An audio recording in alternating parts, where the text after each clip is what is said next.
Good afternoon, good evening, good morning, everyone, wherever you are in the world today. So here I am with with Tony, Crypto Knight, and on this Freedom Friday, as you know, Freedom Friday is about freedom, and it's about bigger picture. It's about you know uh, looking at things on a high level, but also what we're going to do today is I suppose today we're going to look on a high level as well, but we're also going to look on a kind of a lower, more practical level, um, or on the aspects of freedom. It's all about freedom. We're coming now into financial freedom, and what are the habits, what are the principles, or as we said, what are the rules that we need to look at in order to actually change our wealth around.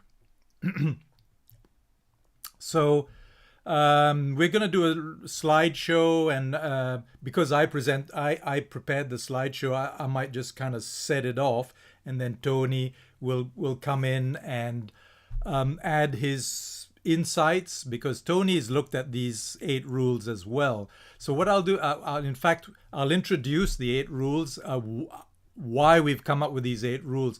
It's not us who came up with these 8 rules. It's actually Andrei Havratov, who is the founder of Evo, and he was a miner. I think he was in the army. Then I think he was a break dance instructor. So he did a lot of things in his life, and he kind of made money and lost money several times in his life until he discovered what he now calls the 8 rules. So what he says is that unless you have the right mindset and the right rules to that you follow, you cannot be successful in investing, because investing itself needs a particular mindset.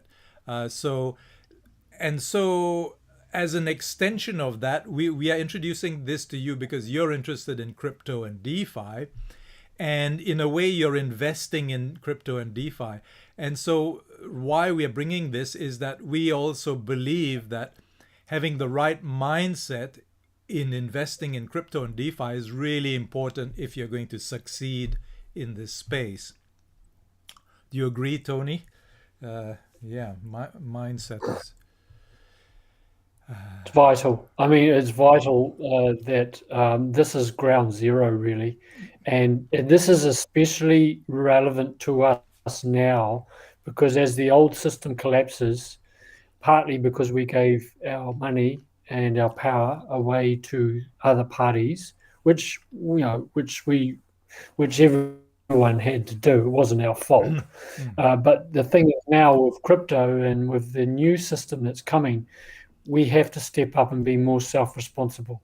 And Yes. if we're going to be more self-responsible, we've got to have some guidelines of of investing so that we can, like George says, we've got to follow those rules.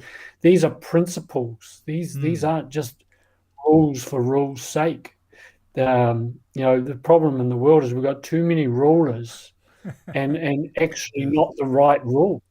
Yes. So we Yes. need to reduce the rulers, and we need to step up and fill that void by being, knowing how to manage our money. It's not just about making money; it's about managing money and how to, all the way along the chain, so that if we're creating generational wealth, we're leaving something for those after we've gone, and we're creating a real platform. This is why the real rulers of our world have done that, but they haven't Yes. sort of got to pass those on to us. So Yeah. now we, this is education Now 101, we really. get to do it ourselves. I mean, they did it because they were in the right place, in the right position, socially they were well placed to, or maybe not, because I think some of them really had very humble beginnings. I think, the Rothschilds probably started as Jewish traders, I think it was, but they built themselves up into society. And I mean, there are all sorts of narratives around that, but I'm just kind of giving you one narrative, is that they managed to get in with the the leaders, and became the bankers to them, and bankers to governments, and bankers to whatever, and they must have applied the principles, because they gathered their wealth. So that was available to them, and it wasn't available to everyone else, because there were some people who were peasants and serfs, and there was no way up from there really, except for maybe the odd few. But now we are in a position. This is what DeFi and crypto is offering us. It's offering us this ability to leverage what the efficiency and the efficiency of that algorithm, in order to create money much faster than we could before. And so, because we can do it so quickly, we need to be skillful in how we do it, because we can also lose it just as quickly. Yeah. Right. Exactly. So I'll just screen share and go into our keynote. Get rid of some of this stuff. So as Tony said, we call it the 8 rules because that's what Andrei Havratov calls it. You could say they're the 8 principles. I know some people don't like rules, and they think, I don't like to be ruled. I want to be free. But these rules, you could look at them as principles. But within these 8 rules, we are going to talk about 5 commandments. And Havratov says, these commandments are really, they're like the biblical ones. They're really, you shouldn't break those. The rules themselves can be, a little bit flexible and fluid, but it's really advised that you follow them. But the commandments are really ones you kind of must follow, because they're the basis of all that follows. So if we look at where we are at now, how many of you feel that you work to pay your bills so that you can live to work? You pay your electricity so that you can actually survive long enough to then go to work the next day, and then work some more so that you can, and so you're on this cycle of living to work to pay your bills so that you can live to work the next day. Maybe some of us have kind of gone past that now, but I think this is a reality for a lot of people. And how many of you kind of remember the times when you were a child, and when possibly it was one parent earning the income, and then suddenly in the when was it, the 70s, I suppose, the idea of double income families came in. So I think that was a time when the feminism also came up, and so the idea of the woman going out to work and the man going out to work, it was hailed as a success for feminism. But now we look back, was it actually a justification for the times that were going to get harder, and that actually one person couldn't, whether it was the man or the woman, couldn't really support the whole family, and therefore you need to have both of them working. And I think, as time went on, life did seem to become harder. Is there a greater inequality of wealth in spite of what we talk about, democracy and blah-de-blah? Do you feel sometimes you're working more for the government than for yourself? You work 3 months of the year or more, 3 or 4 months of the year, actually not for yourself, but for the government. And you know, back in the day, you kind of worked and then you retired and then you enjoyed your retirement. But you know, does the future of retirement for us now, and supers and pensions and whatever, you know, does it look as bright as you thought it might? And you know, and we see a lot of people downsizing and putting up with kind of a less of a lifestyle for the rest of their lives, because basically they cannot afford more. And you know, is that a good thing for society? I mean, you know, it seems to me like that's a failure of society.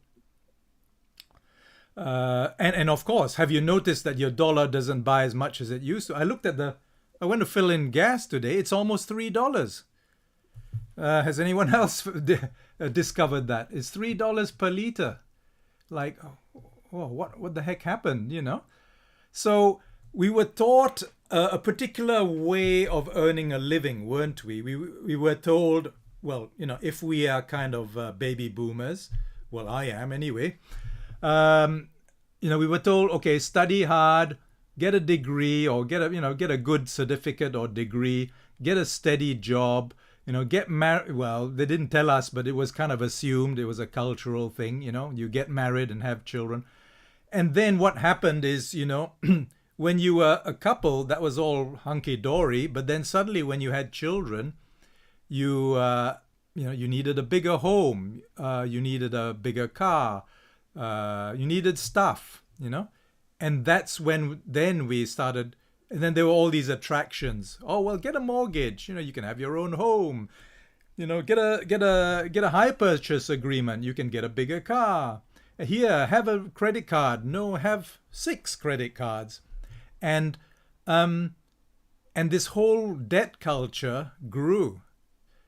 And then the idea was, you know, eventually you retire, you get a nice golden watch, and then you enjoy the fruits of your career, you know, in your rocking chair, you know, looking at your grandchildren playing in the yard and things like that. However, I think, what do you think, Tony? This whole hamster wheel thing doesn't seem to be working anymore, does it? Well, let's say the wheels that are falling off. They're falling. Yes, they're falling off the frame. That's Yeah. right. And this ridiculous thing of you know, working your butt off to 65 and then retiring, Yeah. when actually most people are retiring basically in poverty and living off Yes. the pension, is a complete joke. And that's not that's certainly a broken system there. Yes. You know, this whole the old education system right from the beginning is conditioned us Yes. to prepare us to take that mindset on, that it's noble almost to, Yes. you know, work your fingers to the bone and have nothing. Yeah. It's almost like a badge of honor. Yes. And you know, I threw that badge out myself about 20 years ago and decided not having it. But it's taken me this long to graduate to the Yeah. to Well, the- because it's so culturally ingrained, isn't it? You kind of it was a kind of an assumption ever since you were a kid that's the way society works. And yeah, yeah. yeah. And it's us about place. It's completely backwards. We're the ones who provide all the labor. And like you said in your earlier slide too, about, you know, you said, you know, maybe 30 or 40% of your income goes to the government. It's more like 50 to 60%. Right. Because it's not just the income tax, it's all the other taxes on top. Yes. I've seen statistics where we're working more than 6 months for the government before we really start even having anything in our pocket. Right. So when you look at it that way, that's pretty stark. Yeah. Yeah. Yeah. Yeah. And we're not, you know, what Anyway. we're not wanting to like get you all, you know, really depressed, but you know, we have to face that this is what has happened. And but we are also bearing good news. So if you stay patient with us, we're just kind of we're just trying to show the problem, and the problem that many of us did not realize even existed, because as Tony said, we kind of took it on, as a badge of honor that you work hard. I mean, how many of you, your parents told you, oh, you got to work hard, you got to work hard, you got to work hard. And so you worked hard, and then if you didn't work hard, you felt guilty because you weren't working hard enough. So you worked harder until, some of us got heart attacks or, high blood pressure or whatever health problems. And we felt good about that because, we kind of, we did our bit for society. I might add on that note, Gerald, that there's nothing wrong with a good bit of a good work ethic, and there's nothing wrong in working hard, as you got to start somewhere. Yes. And I think that you can take it too far the other way. We can't expect things to just drop in our lap. We're not actually advocating that. No. But we to work hard day in, day out, week in, week out for basically your life is not what we mean. As we put that effort in, it should be bearing a lot more fruit than what it does. Yes, that's right. So what we've come into, and we're not even in a developing society, right? I mean, okay, there is poverty in some countries, real dire poverty, okay? But what we've come to now is what I would call middle class poverty. So we're kind of middle class-ish, but we have a poverty mindset, we have a poverty existence, and I'll show you in a minute, we actually have a poverty money flow. So how did all this happen? So we had back in the 50s and 60s, we had a single parent or we had a single person as as an income earner, and then you had, usually it was the man, and then the woman was looking after the children and performing a really, I mean, we've kind of put it down and say, oh, you're only a housewife, but actually housewives were performing a huge social function, and so we didn't give it the due that it was supposed to have, and I suppose it all became confused with all the freedom issues and feminism, and that's fine, but then we've come to a point where we are middle class people, yet we seem not able to forge ahead. And the reason why, I think one of the major reasons is the fall in the value of the dollar, right? So if you look at the 1913, I suppose, since the Fed first started, right? If this is an index, if the dollar was at 1,000, well, it is now at less than maybe 50. It's about 40 or something. So, and this is provided by the Fed. This actual chart is provided by the Fed. So it's showing us that the dollar has dropped by over 90%. So if you have a falling dollar, devaluing dollar, it means that you have to work harder to actually earn your basket of groceries, to earn your petrol, to earn your car, all those, your house and all those things. So we have had the value of our currency being pulled. It's been a major rug pull. And I don't know whether it's intentional or not, but this is what has happened. Some people would say it's because of government intervention policies and whatever. And of course, it's also because the dollar was no longer backed, was taken off the gold standard. I think gold at this time was about $20, right? And then it became when they went on to the gold standard, I think it was $35, right? $35 an ounce. But now gold is $2,000 an ounce or more. I can't even remember. So has the price of gold gone up, or has the value of gold remained the same and the value of the dollar gone down? And I think it's the value of the dollar. So Yeah, yeah, it's predominantly because of the money printing, because yeah, they could print forever.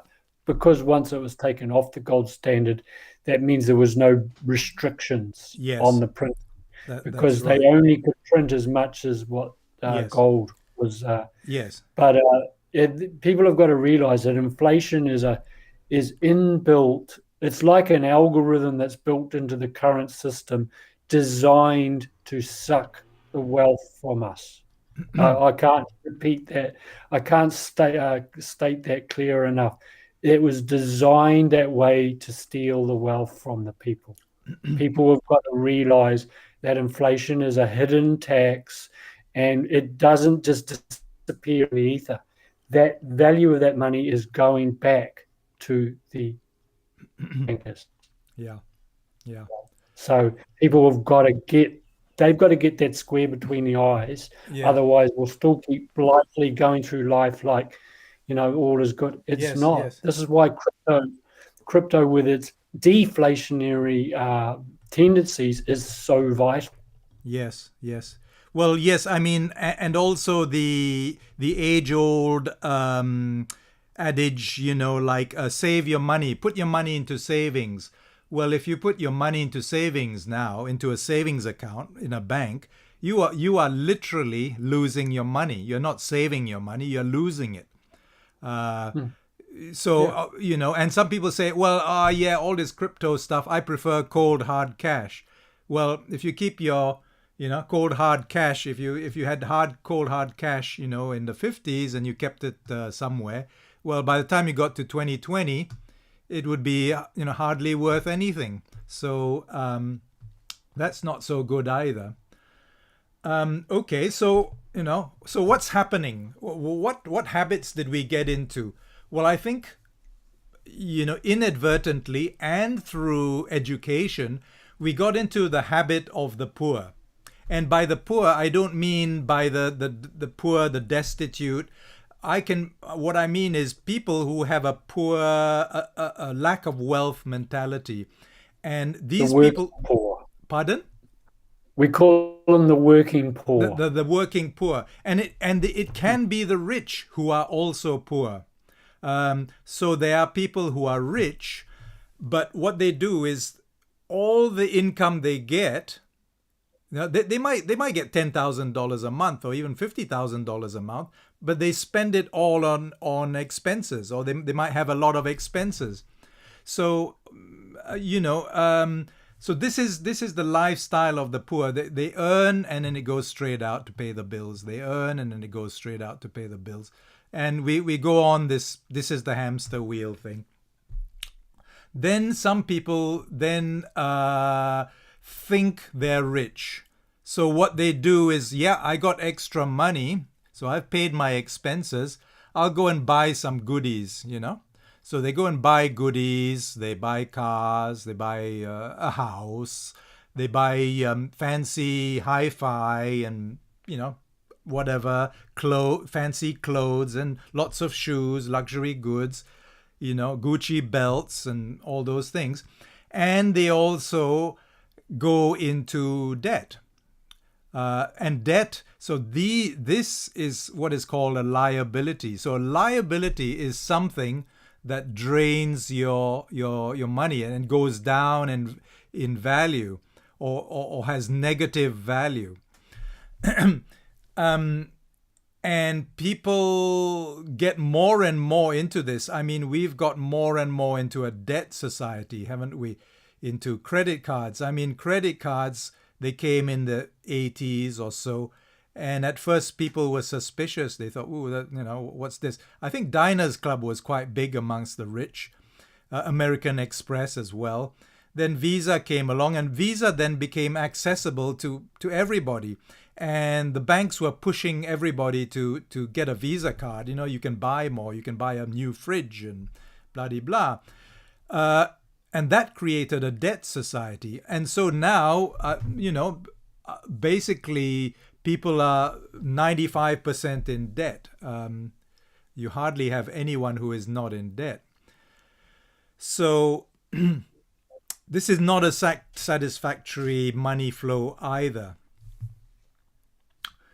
And then the next one is, now this is the secret of the wealthy is they don't spend, this one is a thicker arrow. Okay. That's a thinner arrow. They might spend something on a car and, a few bits and bobs, but they will not spend on debt, or they will refrain from spending on debt. What the wealthy do is they spend on assets.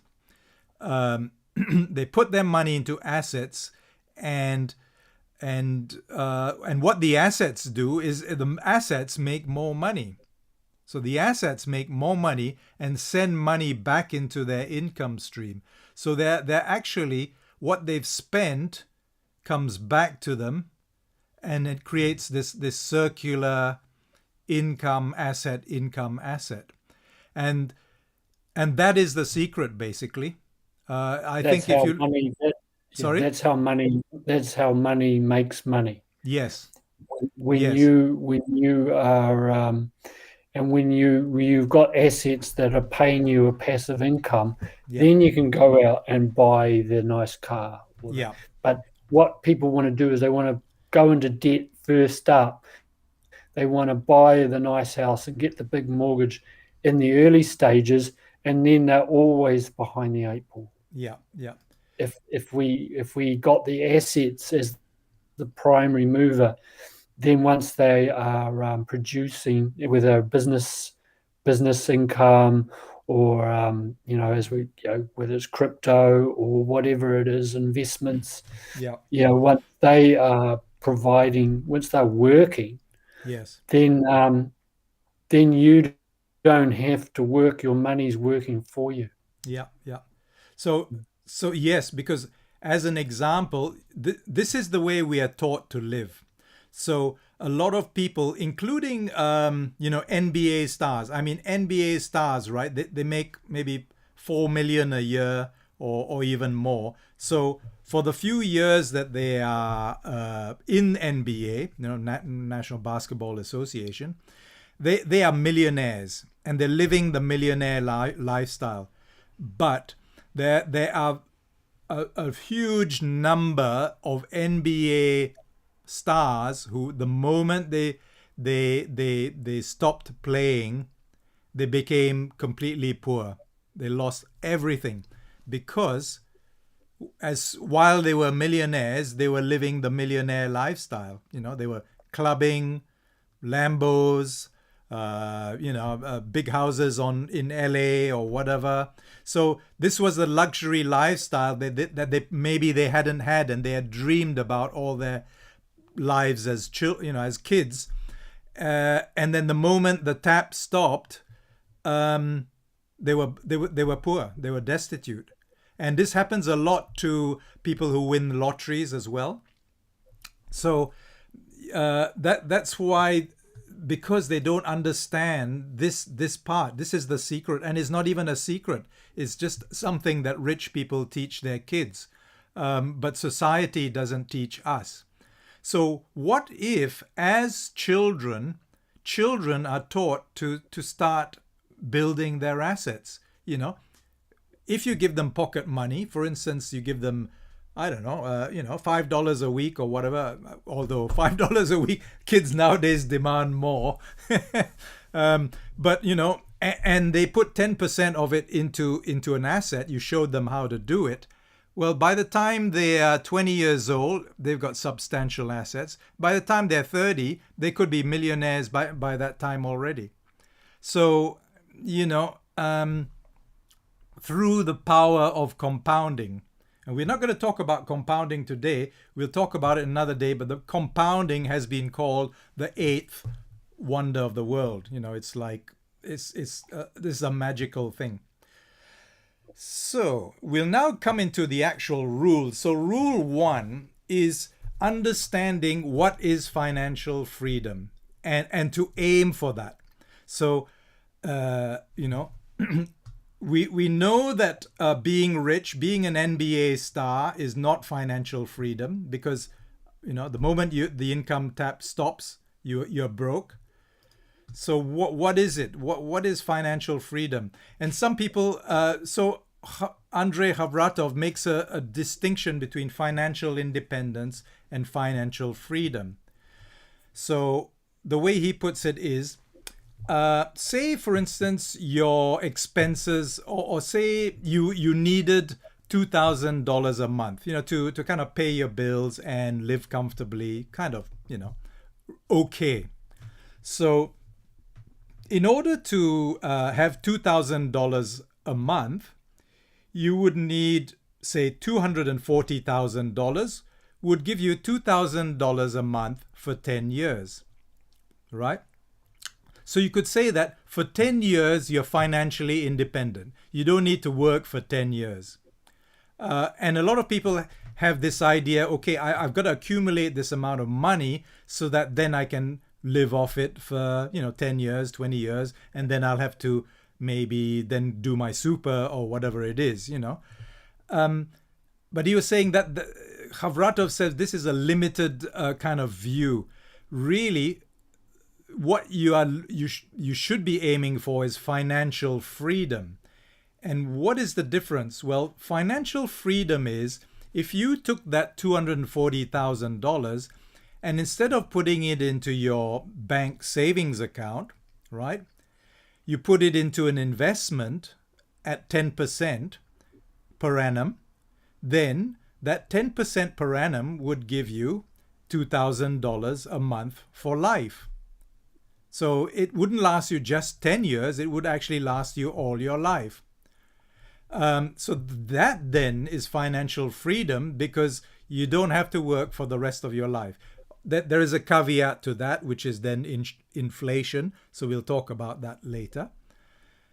But now things are opening up so drastically that you can actually earn 10% per month fairly easily in crypto. I mean, you would need to do some research, find some good sound projects, but there are projects that offer 10% per month, in which case all you need to do is to accumulate $20,000, and if it offers you 10% per month, well, you get $2,000 a month for life.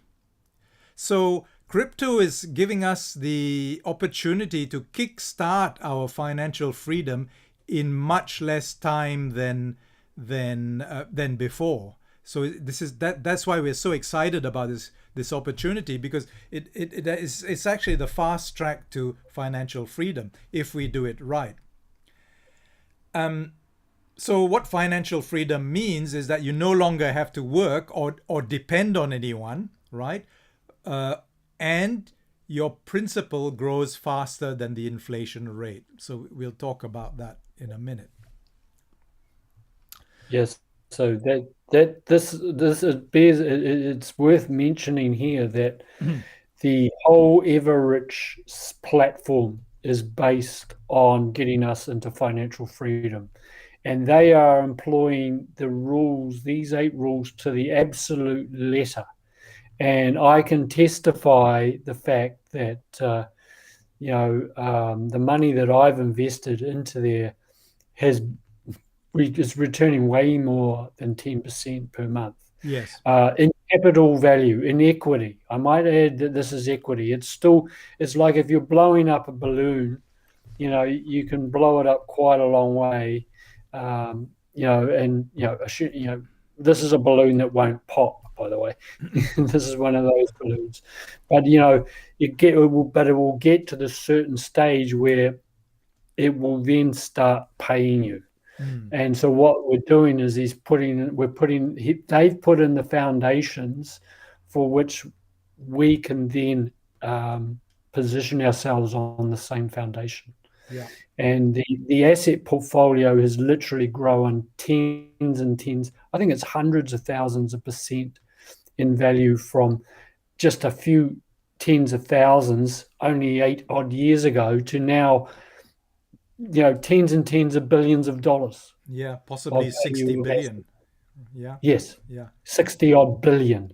So, and the tap is about to start. It was going to get to a point where then those assets start producing their own income, and then we will be able to then harvest from that. Yeah. So then, so the first one is be understand what financial freedom is, and then get your head around this. This is really important. It took me a while, but once I understood that, it like the penny dropped, and I thought, wow, this is awesome. There is hope. And then, so the rule 2 is follow the 5 commandments. So Havratov says these are they're like the biblical commandments. This is something you really need to really do. And the first one, he says, the most important is pay yourself 10% of all your income. Always, regardless of whether you got to pay bills or whatever, pay yourself your 10% from the day you start work, your first job ever. And that, he says, is the commandment of all wealthy people. They pay themselves. And what he actually means by paying Yeah. yourself is that you invest Yes. that 10% of Yes. your income. Yes. So Yeah. when you yeah, that's right. Because say if you went to the restaurant and had a meal, that would be paying yourself, but you're not really paying yourself in the long term. So what he means, yes, thanks Tony. So what he means is when you're paying yourself, you're actually paying your worth. You are adding to your worth, right? Not just your momentary sensory gratification. That's right. Yeah. Very important distinction, because most people think, oh, I've earned my money. Yeah. I'm going to go and spend. But all they're doing is they're paying themselves to spend it to keep themselves on the mouse wheel. Yeah. So that's not really, you're paying yourself, but you're actually defeating the purpose of Yes. of process. That's right. Yes. And the second one is, control your expenses versus your income. And this one is this. I mean, this is a timeless one. Live within your means, right? But how many people do you know who are living on the edge, and they're having to use their credit card, then they're having to open up a new credit card, and then they consolidate their funds into a new credit card, yet they continue to live beyond their means. So this is something you really and what Havratov recommends is you actually keep a spreadsheet of your daily income and expenses, and you actually look at that every day and you fill it in every day until you have a complete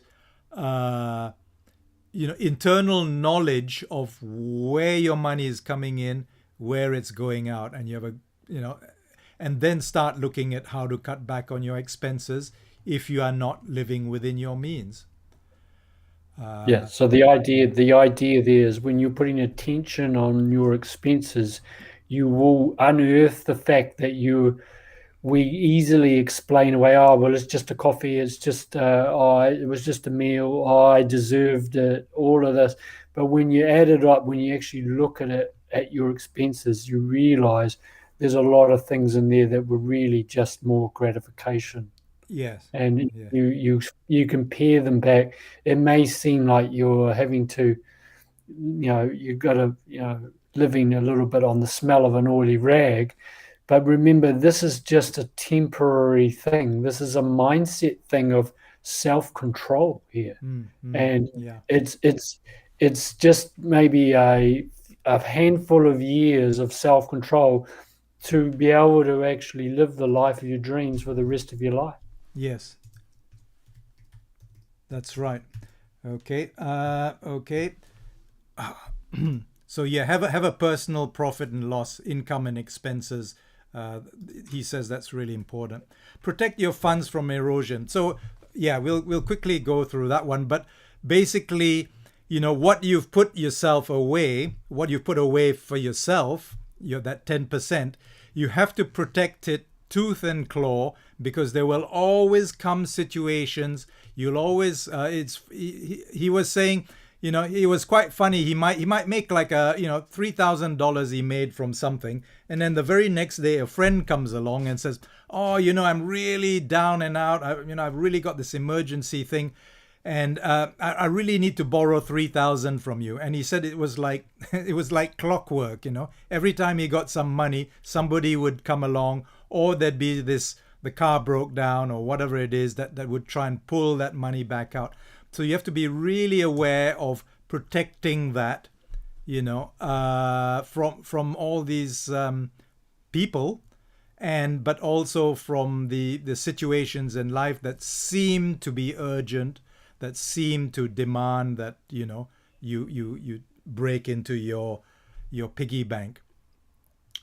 The fourth one, of course, is really, really important, and that goes back to this, is learn to invest. So this is what we are doing now, and this is what you can learn in your Profi Invest. If you bought a Profi Invest program, you would learn then how to invest in various investment instruments, but also learn to invest in crypto. And this is what we are teaching you and what we are sharing as we learn as well. So this is the important thing. Well, they are all important.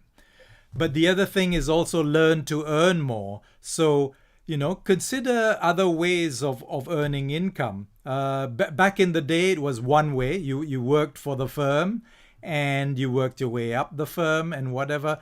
But nowadays, people are earning multiple streams of income. Like I was saying, just a couple of days ago, you can work in a DAO, a decentralized autonomous organization, and do work in several DAOs and do odd projects and get paid for them. You could set up an online store. I know so many people who sell jewelry or things that they have created, or they just set up some kind of online store and earn some income from that. You could start teaching. You could start there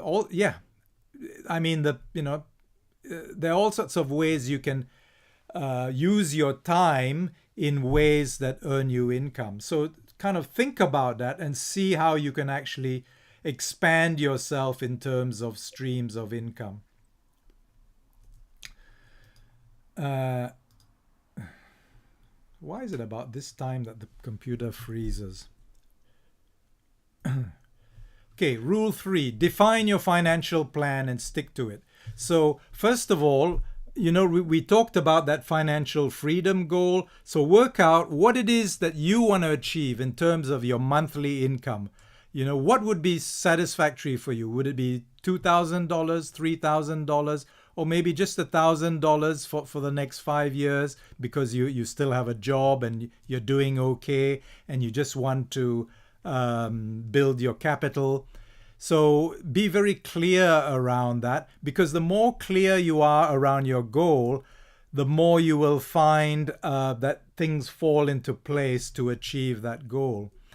And when do you want to achieve it? So always remember, we talked about SMART goals before. So have a time attached to your goal. And also, of course, have a look at your starting capital. So if you're starting with $100, well, you might not achieve $1 million by the end of the year. But if you started with $100,000, you actually possibly could achieve $1 million by the end of the year if you did it right with crypto. So, you balance all those aspects. What is your risk profile? What can you tolerate? Are you happy to go into things that are quite high risk, but that can give high rewards very quickly? or would you feel more comfortable going into something that's more stable, conservative, and that brings steady growth and steady income over time? Uh, and identify offline and online projects and financial instruments. So this is what the Profi Invest, the Evo Rich training does, is it shows you how to invest offline, out in the trading space, in the real world trading space, and then we show you how to invest online, in DeFi and things like that.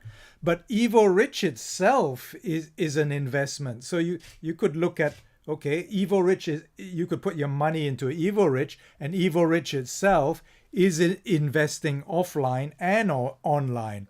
So you could look at it as a kind of a hedge fund, or, well, it's a crowd fund which you actually own all those projects that they're going into. And then the other thing is, we talked about, you have to feed your wealth with attention. So what you focus on grows, right? And what you focus on means where your mind goes, energy goes. That is a very vitalistic kind of principle.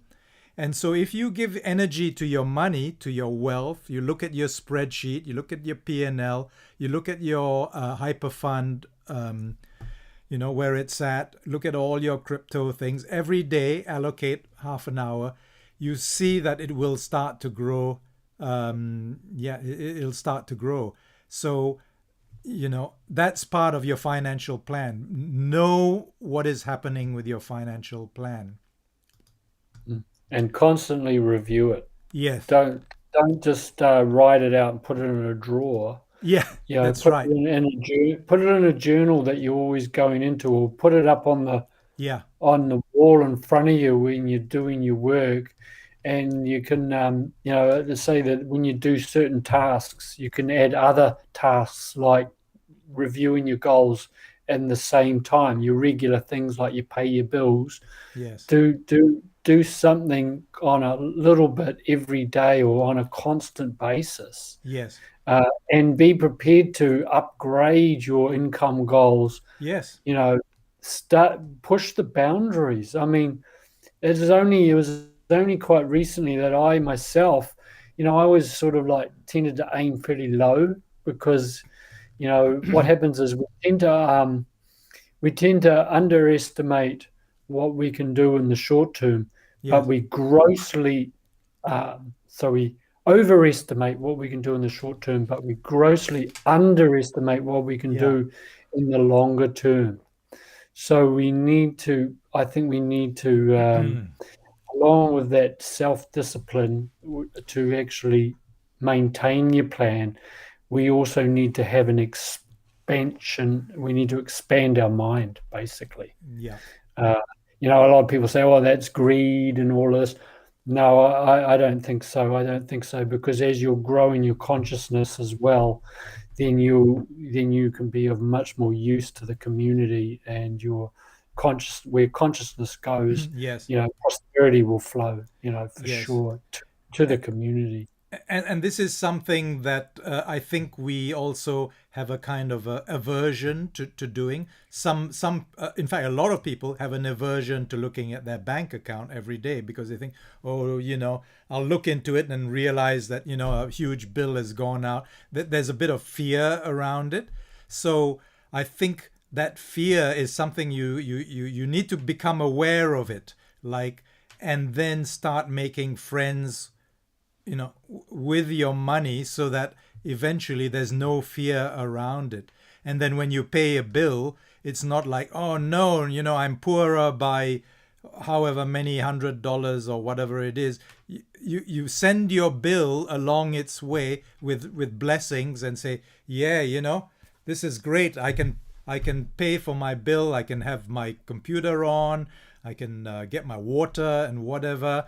And more will come back to me, and open up your energetic tap or stream, so that as your bills go out, you also assume that funds are going to come back in to fill fill up the bowl, you know, fill up the pool.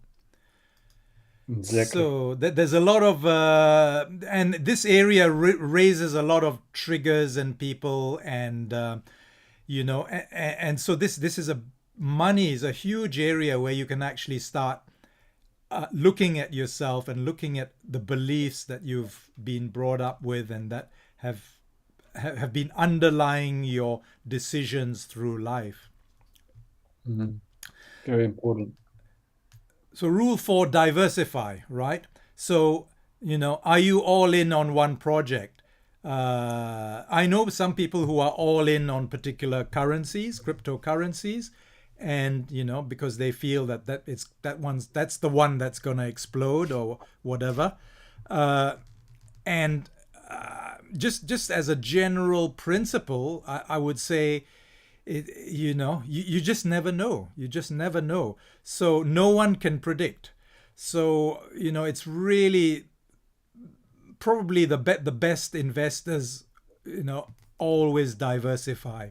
There's one or two who said, I think Warren Buffett said, "Oh, only idiots diversify," you know, because I know what I'm doing, right? Possibly, but we don't have the ability to research things to the nth degree and to really be sure that, you know, they're going to work, and they you know. So I think most traders would say diversify your capital. So while you're in it, try and recover as much as possible. So what you put in, you know, into a project, try and recover that seed money or that principal as soon as you can. So for instance, if within say a couple of months your money has doubled, right? So you put in $1,000, and then after a couple of months it's 2,000. Take out the 1,000, even though it's kind of tempting to leave it in there, uh, because you say, oh, it's doing really well, you know, so you leave it in there. I mean, the number of times I put my money into projects and I thought, oh, I'll leave it in there because it's doing so well. And then the next day or the next week, the project crashed and I actually lost all my money. So, you know, it's something the next point is about discipline. So this is something you need to think about. But most of my projects I've actually funded from my seed money that I recovered, and then I use that seed money that I recovered and put it into the next project. And then when I recovered the next seed money, I put it into the following project. So I have been to a large extent building up my diversification by pulling out seed money and moving it to the next project and then moving to the next and next. So I have not put that much of fresh capital into my portfolio. So as I Nor say, have I. yeah. So as I say, I plant have it for into, some time. sorry, for some time. Yeah, that's right. That's Yeah, right. for for about the last year, I basically Well, there you go. just it's called the ultimate revolving credit. Yes, yes. And it's really satisfying to do that, isn't it? It's like, wow, you know, I haven't even have to fork out for going into the next project. It was the last project that paid for it. Yeah, So the idea is to diversify, and it doesn't mean two or three. What we mean is that the professionals or the experienced people have 20 projects, or I know someone who has 40 projects, right? Of course, that's taken some time to develop, and she does it because she's really interested in exploring this space. But for most of us, 10 to 20 would be quite a good quite a good profile with a kind of a range of risk reward you know spread over those projects. that's where where your knowledge and understanding of the projects and the underlying asset that we're in, like say crypto, that's where it's so critical because Yes. starting out, you just focus on the basics and focus on the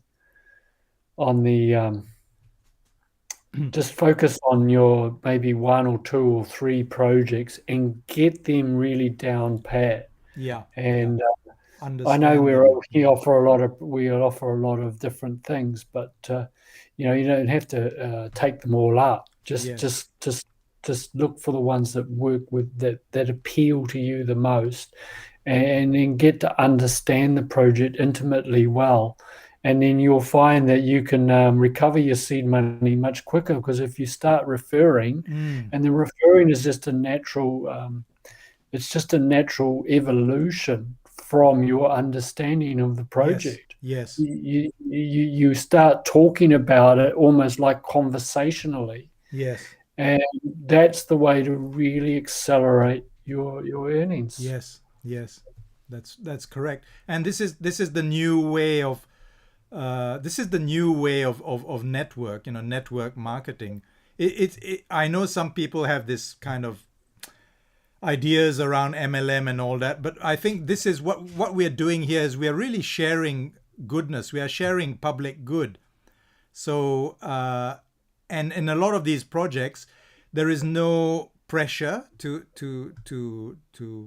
refer, but if you're earning and you're doing well with it, why not share it, and why not let other people get the goodness of it? So yeah, and I think that's going to happen more and more. We become more easy with which, and as Tony says, the more you understand the project, the more you understand where it's going, the potential. And this is what I find: the more I learn about Evil Rich, the more I'm behind it, because the more I realize that it's offering so much potential there. Then the next one is to maintain that discipline. So this is something, a lot of investors, they kind of waver, and they buy crypto, and they get emotionally attached to their crypto. So they ride the crypto up, and they think, oh, I want more, I want more, I want more. And then they think, oh, it's gone really high, but I love my crypto. and then when it crashes, they crash with it. And so we need to look at all this as, however much you support a particular crypto and how much you're behind the project, you need to have some kind of plan around it. And this is what some people call an exit strategy. It's like, okay, how far am I prepared to make a profit on this particular thing? And a lot of people have this idea that they can never get back into it, so therefore they need to stay with it. It's a bit like a relationship. But hey, you can get out of it, and then when it goes down again, you can get back into it. So don't get too attached to a particular crypto or projects are more long term, but here I'm more talking about shares or crypto or things like that.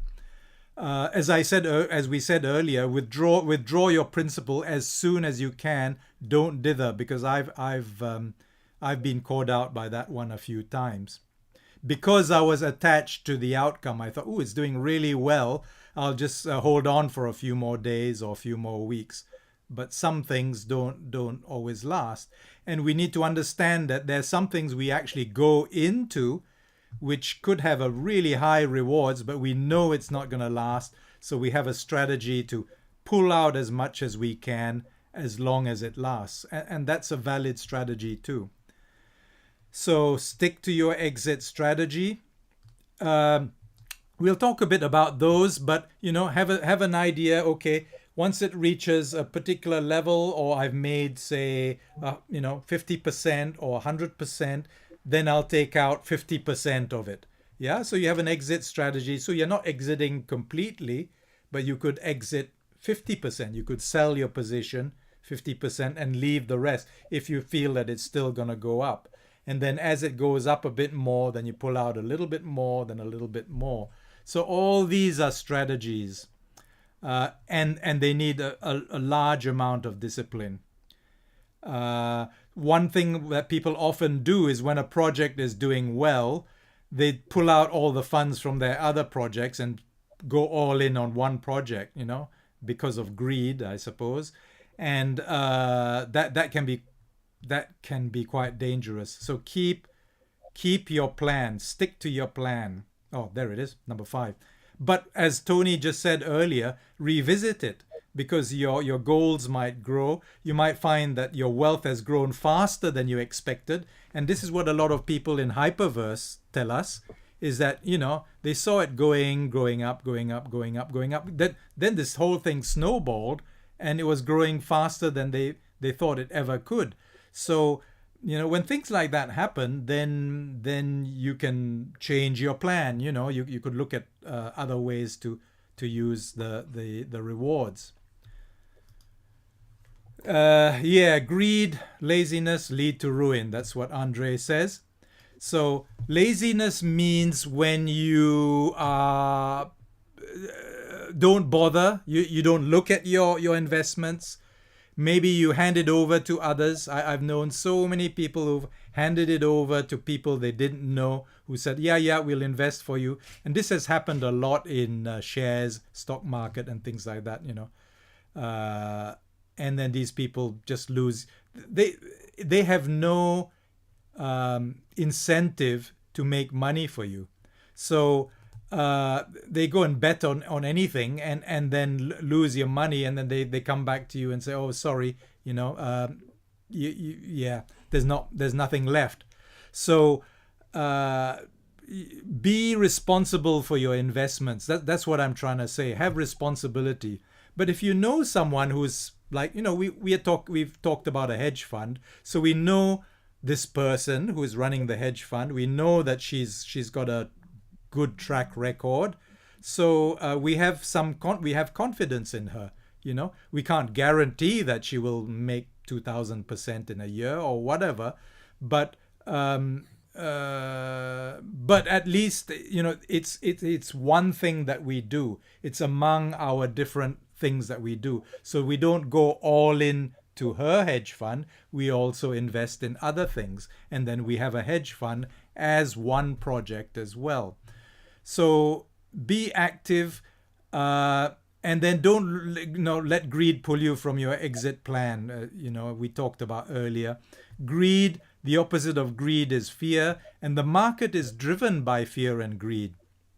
And if you follow the fear and greed of everyone else, you will be like everyone else. You will lose, because the ones who win in the crypto markets are the ones who go in before the greed has taken hold of the market, and they pull out before the fear has taken over the market.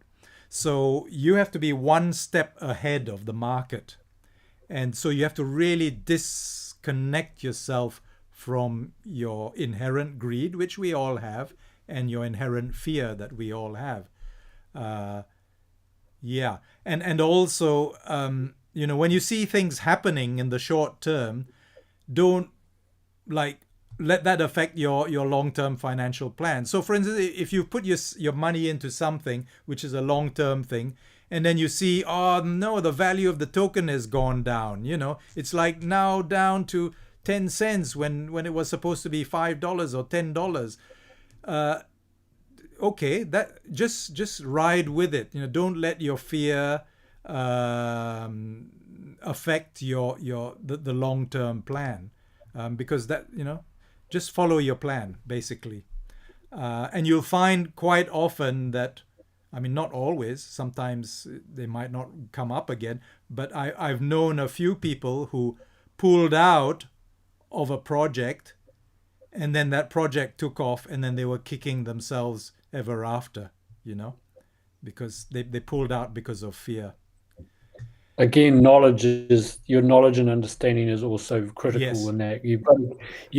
Things change, and so you've got to kind of keep abreast of what's happening with your project. At least every little while, you should revisit what's happening, keep in touch with the groups, or keep in touch with the project through your account. And then you might see signals are changing, and you might want to pull your money out, but make sure you do it from an informed position. Don't react on emotion. Don't react like with the herd. To make money, we have to be counterintuitive. We have to Yeah. be contrarian. Yes. And that's contrarian investing is really important in crypto.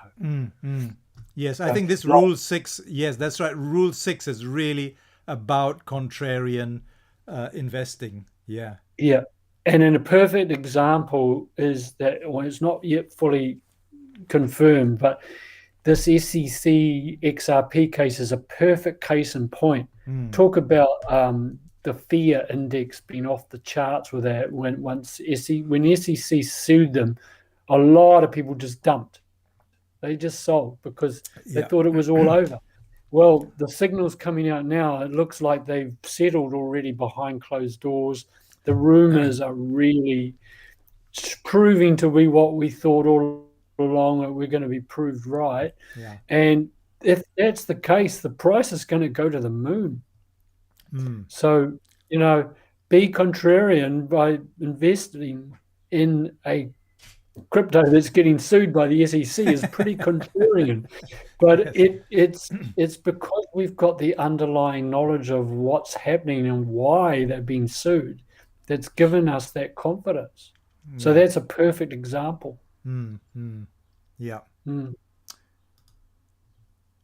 So rule 7, keep educating yourself. Education is your best investment. It's just like Tony said, educating yourself about the market, about your crypto. So what's behind XRP, for instance? Is it a meme coin? What is it? So if you actually research it and look into what's behind it, what is it for, who's backing it, and all those things, and then learn about what is the SEC case about. Those are your best investments. So you make informed decisions.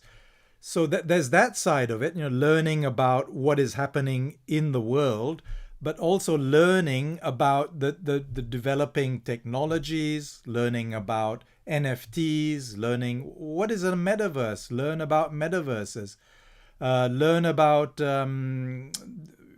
staking, learn about yield farming, learn about so there's a lot of learning you can do.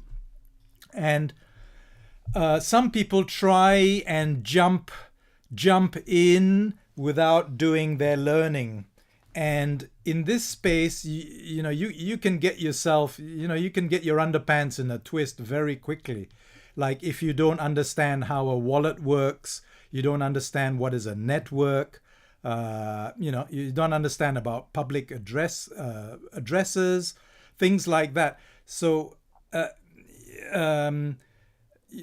do the basic education. So this is why we keep saying go through the basic courses, learn how to set up your this and set up your that, and play around with those. Play with no money in it, or send $10 or just a little bit of money into each. See how it works. Make a few mistakes. There is no experienced crypto person, or even investor for that matter, who hasn't made mistakes. That's the way one learns. So, but more importantly, we offer these webinars, we offer consultations. For some people, they think, well, consultation, do I really want to pay for that? I think I'll do it myself. And then in the end, sometimes it might be a false economy, right?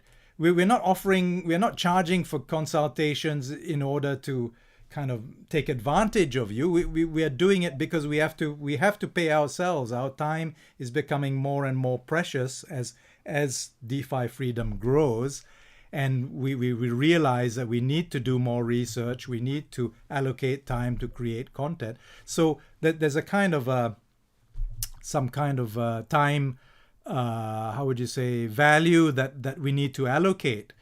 And yourself, what I found, I will share this with you. I spent a lot of money on a course, a mastermind course on crypto. And it was money that I could, looking at it, I could say I could ill afford it. And I really thought several times around it. I put my money into it, and I had to really look around. And what it did is it pushed me to look for sources of income. So I actually looked for extra sources of income to fund that. But I would say to you, even though I spent, more than I would want to tell my relatives, I it was the best investment for me. It's opened up doors for me. It's opened up my understanding. It's increased my confidence. It's opened up my networks. So you really, really, I would say to you, it's like when I was a marketer, I told businesses, you need to have a marketing budget. And a lot of companies don't have small businesses. They don't have a marketing budget. So they don't do marketing. And then they don't get people in through the door. So it's the same thing. You have to have an education budget, and you should be willing to spend on it because that's going to give you confidence and make you stronger and give you more options. So it's part of your being professional around building your wealth. That's why I call it professional development. And having said that, you can learn from a whole bunch of YouTubers. That's a good way there are good ways to do that, but there are some people who are really, really expert, and they don't come cheap. So, you might want to consider, spending on someone who is actually really, really expert, and you're going to learn really, really sound, education, and it's something that's going to give you a lot of value. But sorry, yeah. I was going to say, they say the most expensive advice is free advice from someone who has no idea what they're doing. Yes, and there are a lot of people offering that.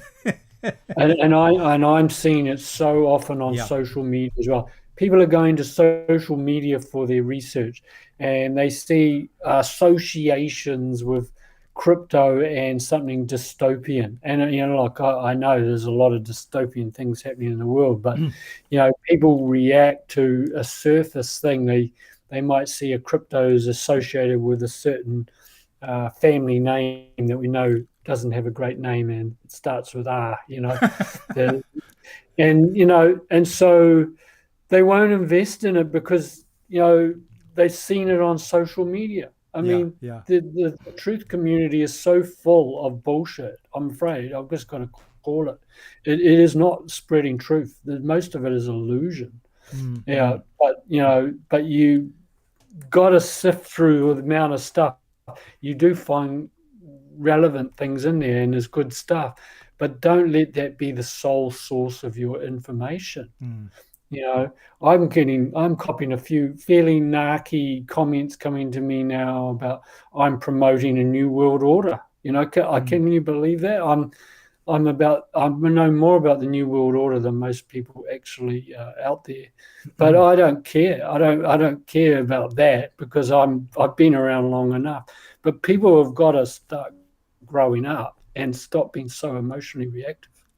Just had to say that because there's some people have been bugging me lately. Really? Yeah. Well, and that's the thing, and in a way, it's a compliment because the more influential you are, the more you're going to attract people who are haters or who are contrarians or whatever. Yeah. But the other thing about educating yourself is this is a fast moving environment. So if you're not going to invest in educating yourself now, there's this, it's moving so fast that, basically, I would, and this is precisely what you're doing. This is precisely why you guys are here. You are starting to learn now. I mean, I'm preaching to the converted, but you understand that it's a fast moving environment, and the people who come in later, well, they'll have more to learn. Maybe the environment might get more simpler and more consumer friendly as we go along, and this is quite often happens as time goes on. We are in a period where it's not very consumer friendly, So we have to learn a lot around, how to stay safe with our wallets and stuff. Maybe in the future it'll be all kind of, automated. You don't have to think about this, that, and the other. But but having the foundation now will put you in good stead in the future, because then as more developments come on, you'll understand what they're about. You understand what's behind them, and you'll understand the terminology and all those things. So yeah, super important. Keep educating yourself. And then the last one is, don't sit on your investment. Keep working on increasing that investment capital, because inflation doesn't stop, and I don't think it's going to stop very soon. And in fact, it might, who knows, it might take off very soon and go into high inflation and perhaps even hyperinflation. So you need to keep your capital ahead of it, so that your passive income keeps ahead of it, so that you've actually got something to live on, and over the next few years.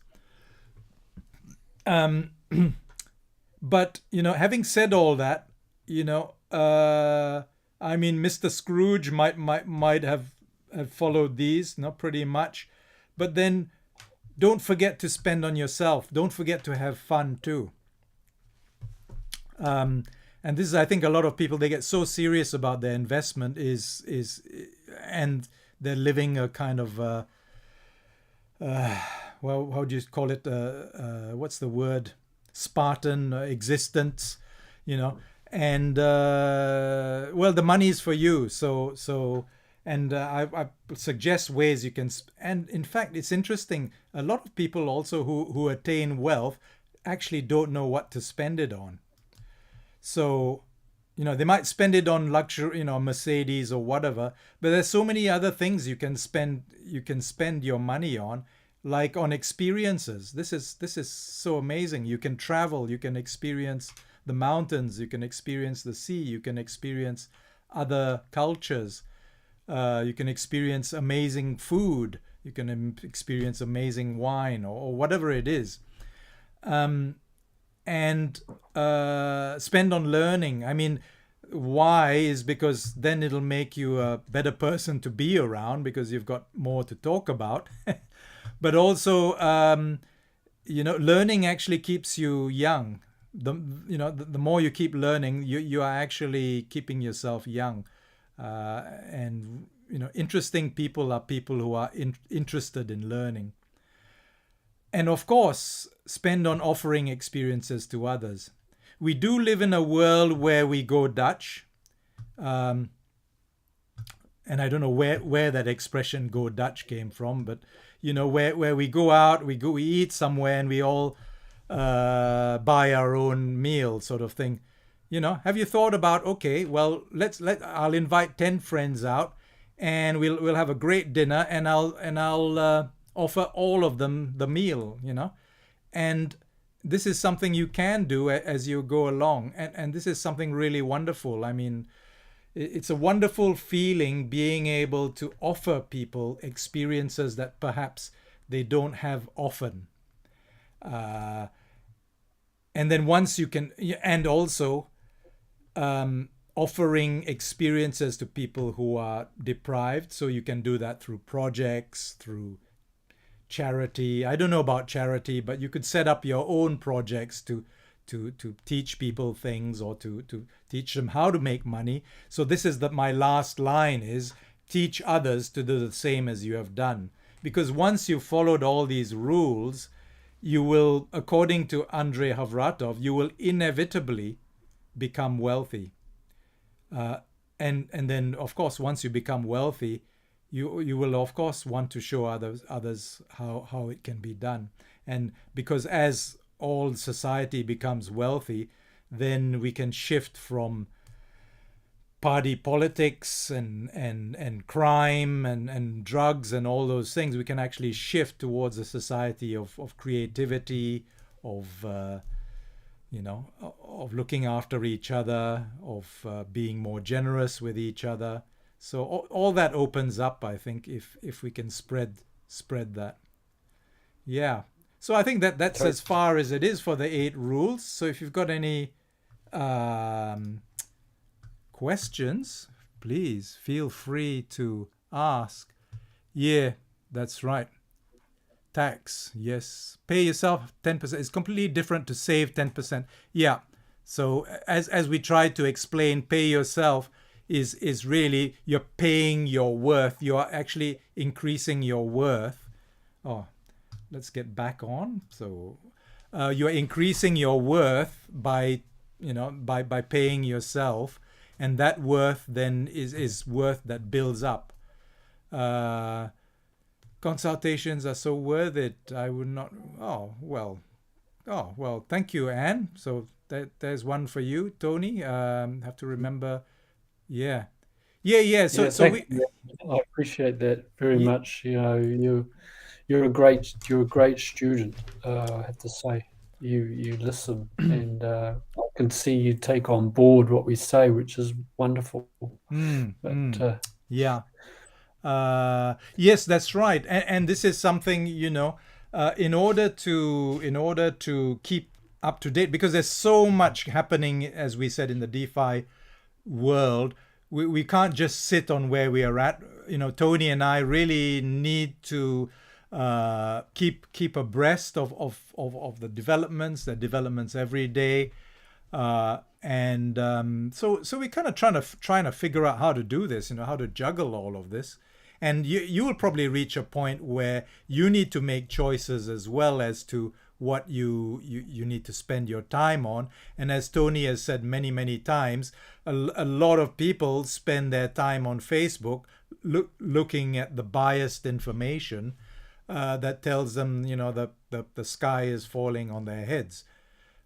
So the moment we can pull out of social media and actually spend time on quality time on learning, I think that will really benefit us, and then our one wealth will thing grow. on Yeah, sorry. yeah, one thing on that note with social media, I have to say that social media is quite good at presenting what I would say is information on the plans, if you like, for a less savory world. There is quite a lot of information out there, and by us engaging on it and sharing it, that's actually what's creating the plan. That's part of their plan. Yeah, Their yeah. plan is we put it out there, and then we go, look what the world we're going into. Oh, And as we whoa. keep Yes. focusing on that, that's what we're going to create. Yes, So yes. people need to wake up to that, you know. Yeah.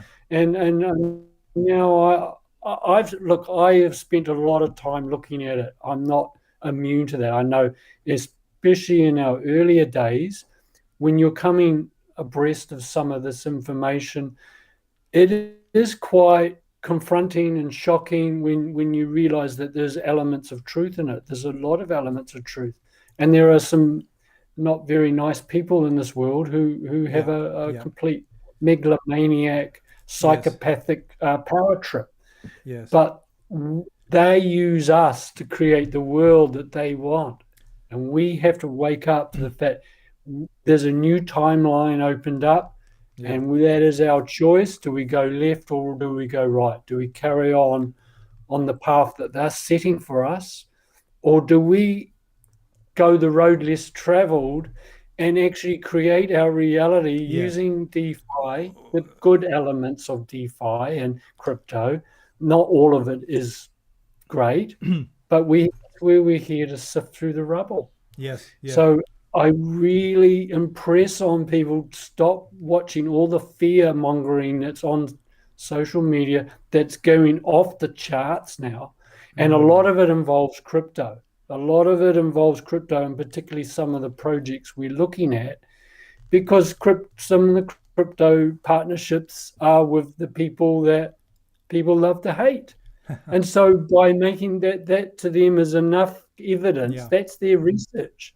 Oh, the WEF have promoted XRP. So XRP is a globalist coin, and Yeah. that is very limited, Yes. and it's not actually the truth. Yeah.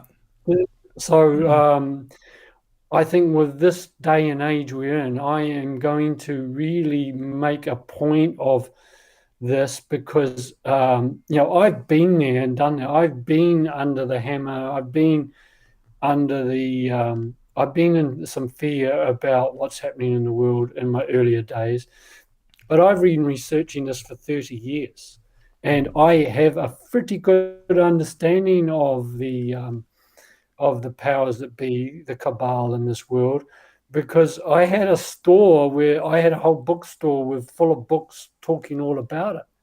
And I've been an avid reader and researcher for all of that time, constantly, pretty much, Mm.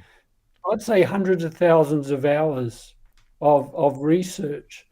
And, so I'm talking from some level of experience. Yeah. And but I've circled back around and I've used my spiritual understanding now and harmonizing that with the financial and the physical and the other material realities.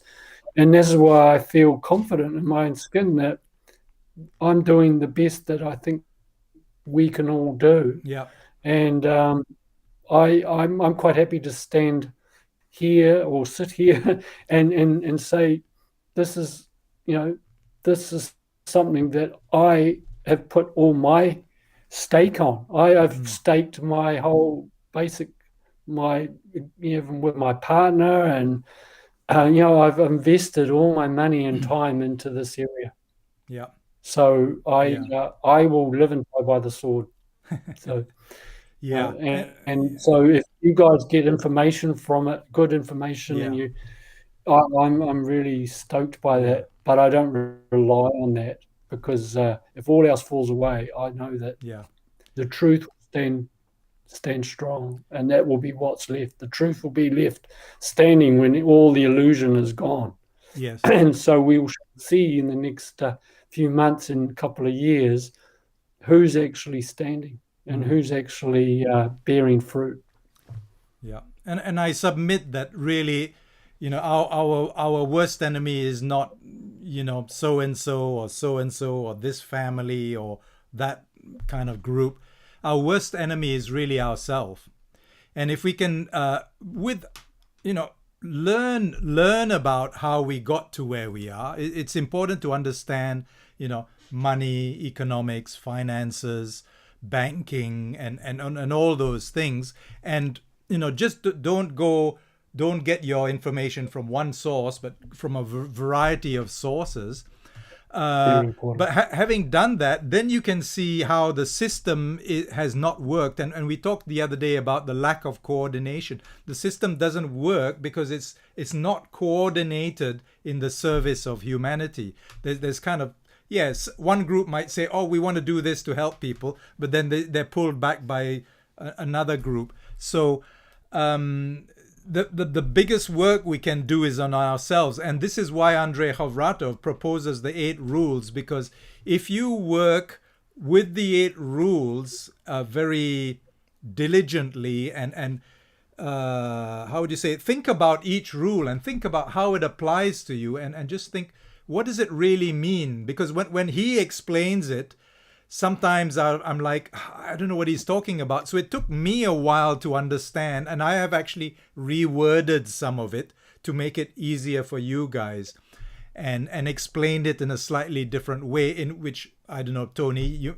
know whether you agree, but in a way that's kind of easier for Anglo-Saxon people to understand, because understand that Andrei is a Russian, and it's translated by Russians, and so the way it's worded can be sometimes a bit strange.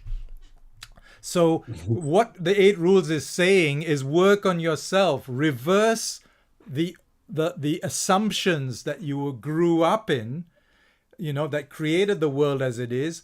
And using the 8 rules, you will actually break those assumptions. You will face a lot of yourself on the way, your beliefs that you've created through your culture, your upbringing. but use that as a way to move yourself forward. And by doing that, then you can show others how to move forward as well. That's my belief. That's the way we can deal with, the enemy. And I think really, if we work on ourselves, as in, as out, as below, so above. So as we work on our deal with our demons, which are our limiting beliefs, then the world will also start changing in surprising ways. So yeah, let this be the new heart order. I love As that. some That might is say. so cool. Yeah, Thank you. cool. Thank you, Rama. Thank you, Lisbeth, as Yeah, well. thanks, And guys. thank you, Hero. Lovely to see you here. Yeah, yeah, I'm still suffering from, I've had a migraine headache for the last couple of days, but we have to do this. Yeah, but it's actually I always find it quite uplifting actually to yeah, yeah, finish the week on this kind of presentation. yeah, But it is about the heart. It is a heart order. It is the heart's in the center for a reason. And if we're truly in our heart, then that is the master. Let the mind be the servant. It makes a much better servant than a master. And the heart is going to lead the way into this new timeline. And I think that the timeline is actually it's already created, and we just have to step into it.